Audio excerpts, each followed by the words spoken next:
This water flows toward the eastern region and goes down into the Araba, and when it enters the stagnant waters of the sea, the water will become fresh. And wherever the river goes, every living creature which swarms will live, and there will be very many fish, for this water goes there, that the waters of the sea may become fresh, so everything will live where the river goes. And on the banks, on both sides of the river, there will grow all kinds of trees for food. Their leaves will not wither nor their fruit fall, but they will bear fresh fruit every month, because the water for them flows from the sanctuary. Their fruit will be for food, and their leaves for healing. 4.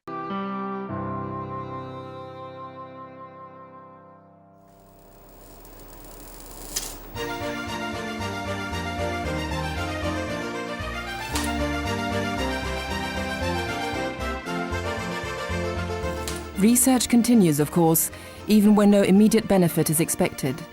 At the University of Technology in Graz, Austria, young scientists are seeking to discover why water placed in 2 glasses and subjected to a high voltage charge will climb the sides of the glasses to meet.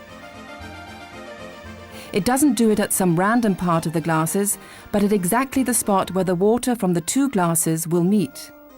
If one moves the glasses away from each other, the water creates a hanging bridge that can be up to 2 centimeters long.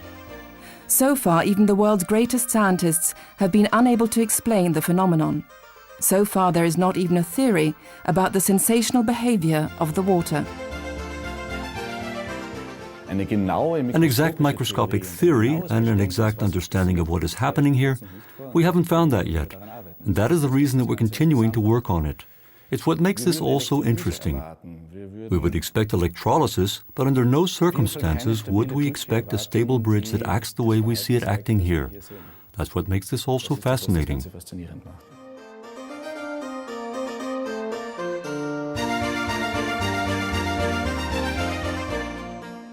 A half hour later, the bridge fatigues and collapses.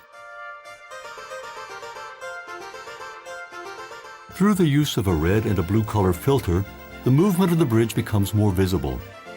It is the apparent flickering that amazes the scientists. From a physical point of view, it should not be taking place in this form because water cannot be compressed.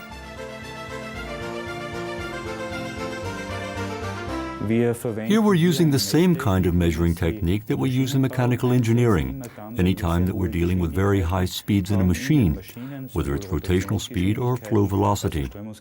It requires a special measurement technology, which we're using here on the water bridge. One can see that blue is trying to get to the red side, and red to the blue side. The next step in examining the phenomenon more closely is the use of a thermal imaging camera.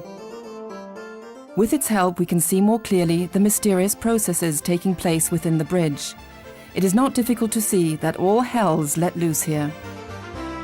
The problem with such measurements is always that every measurement poses new questions instead of providing new answers. That means that we are constantly observing dynamic effects, and they raise questions that we cannot answer. So we have to consider new measurement processes that would allow us to find out, for example, where the structures that we observe in this water bridge come from.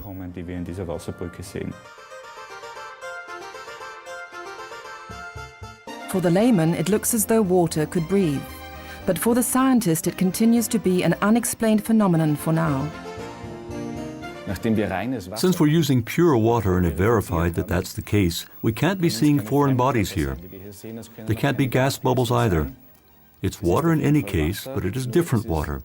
Water that has a different structure at a different density.